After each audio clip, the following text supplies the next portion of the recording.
Hello दोस्तों, आज हम डिस्कस करेंगे एओडी प्रोसेस यानी कि आर्गन ऑक्सीजन डीकार्बोनाइजेशन प्रोसेस।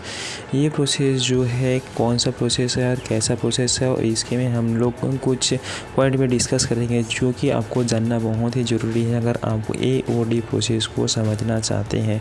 तो ये दोस्तों, ये जो हम टॉपिक कवर करेंगे, ये टॉपिक बहुत ही एडवांस लेवल पे आपको लेके चले जाएंगे जो एओडी प्रोसेस को समझने के लिए। तो दोस्तों अभी चलते हैं कुछ पॉइंट में जिसको आपको जानना जरूरी है एओडी के प्रोसेस के बारे में। तो दोस्तों एओडी प्रोसेस का पहला पॉइंट है, ए प्रोसेस और similar primarily used in stainless steel making process. यानी कि दोस्तों एओडी प्रोसेस जो है वो स्टेनलेस स्टील बनाने में प्राइमरी है, मतलब स्टेनलेस स्टील बनाना है तो आपको ये कंफर्म है कि एओडी प्रोसेस से हमको स्टील को लेके जाना है। तो दोस्तों स्टेनलेस स्टील बनाने के लिए सबसे पहले हम लोग एईएफ का यूज़ करते हैं, मतलब इलेक्ट्रिक आर्क फर्नेस का यूज़ करते हैं, जिसमें हम लोग स्क्रैप का चार्जिंग कर देते हैं। वहाँ पे 100% या 80% या 60% जितना हो सके हम लोग वहाँ पे चार्जिंग कर सकते हैं। उसके में हॉट मेटल का भी यूज़ कर सकते हैं। वहाँ से हम लोग को जो है कार्बन है, सिलिका है, मैग्नीज है, इसका रिमूवल हो जाता है। सल्फ़र का भी होता है कुछ परसेंट में, और फास्फोरस का भी होता है कुछ परसेंट में। तो दोस्तों ये है स्टेनलेस स्टील मेकिंग का एओडी प्रोसेस, जहाँ पे हम लोग इलेक्ट्रिक आर्क फर्नेस से रिमूवल करने के बाद हम लोग कहाँ लेके आते हैं, एओडी प्रोसेस में लेके आते हैं, जो कि प्राइमरी है। मतलब यहाँ पे हम लोग को देखा जाए तो ये जो एओडी प्रोसेस है ये बहुत ही ज़रूरी है स्टेनलेस स्टील बनाने के लिए। तो दूसरा पॉइंट अभी चलते हैं दोस्तों, high grade alloys with oxidation element and chromium and aluminium. यानी कि दोस्तों क्रोमियम है और एल्यूमिनियम है, ये दोनों जो है बहुत ही ज़्यादा ऑक्सीडाइज़र, मतलब जो स्टील बनाते हैं तो हम लोग ये ऑक्सीडाइज़र के रूप में हम लोग क्या यूज़ करते हैं, क्रोमियम और एल्यूमिनियम। ये जो क्रोमियम और एल्यूमिनियम है वो ऑक्सीडाइज़र के रूप में काम करता है स्टेनलेस स्टील बनाने में या फिर कोई तरह का भी स्टील बनाने में। तो दोस्तों तो जो है हाई ग्रेड अलॉय एलिमेंट यानी कि क्रोमियम और एल्यूमिनियम को यूज़ कर सकते हैं। इस मेथड में यूज़ करने से हमें क्रोमियम और एल्यूमिनियम का ऑक्सीडेशन हो जाता है। तो अभी दोस्तों चलते हैं तीसरे पॉइंट में। तीसरा पॉइंट हमारा कहता है कि the metal to be transfer to AOD process after initial melting.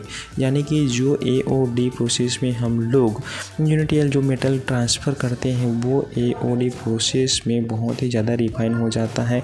ये जो एओडी प्रोसेस होता है वो ईएएफ से आता है, उसके बाद वो एओडी प्रोसेस में आता है। तो आफ्टर यूनिटियल मेल्टिंग यानी कि अच्छे से मेल्ट हुआ रहना चाहिए। ये जो फर्नेस है इलेक्ट्रिक आर्क फर्नेस, यहाँ पे अच्छे से मेल्ट हुआ रहना चाहिए। यानी वहाँ पे सिलिका है और कार्बन है और मैग्नीज है, जो कि एसिटिक स्लैग बनाता है, उसको हम लोग यहाँ पे रिफाइनिंग कर देते हैं इलेक्ट्रिक आर्क फर्नेस में।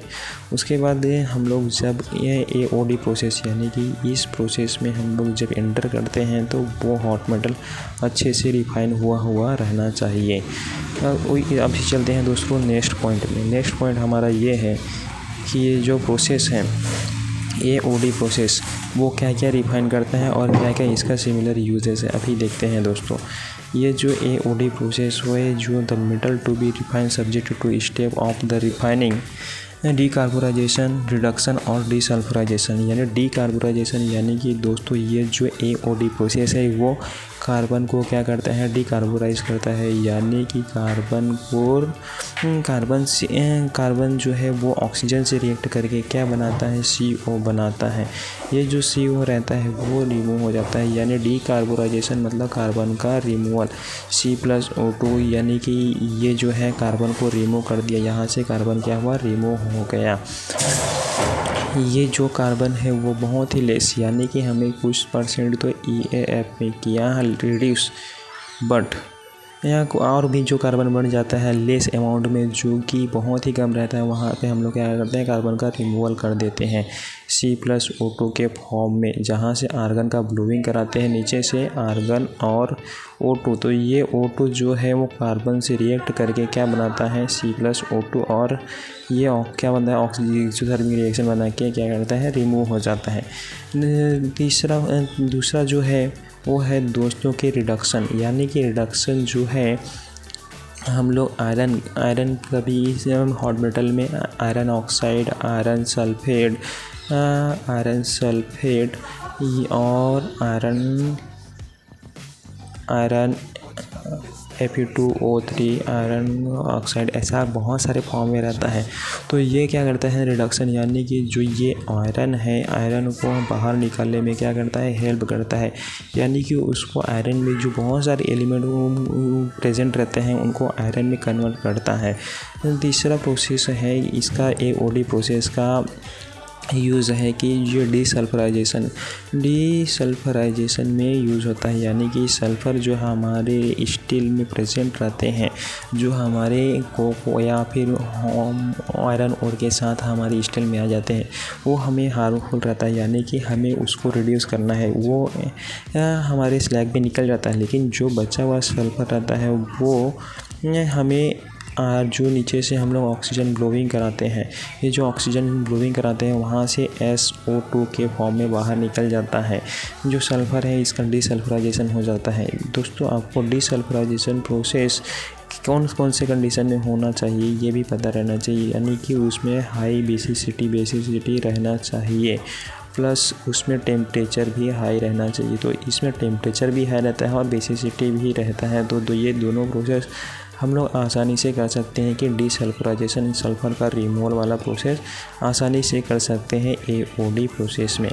तो ये दोस्तों, ये पॉइंट ये जो मैंने अभी बताया है ये पॉइंट अगर आपने अच्छे से सीख लिया तो दोस्तों ये आपको कहीं भी इंटरव्यू में या स्टेनलेस स्टील प्रोसेस में AOD प्रोसेस क्या है समझने में कोई दिक्कत नहीं रहेगा, आप वाइवा में भी अच्छे से बता पाएंगे।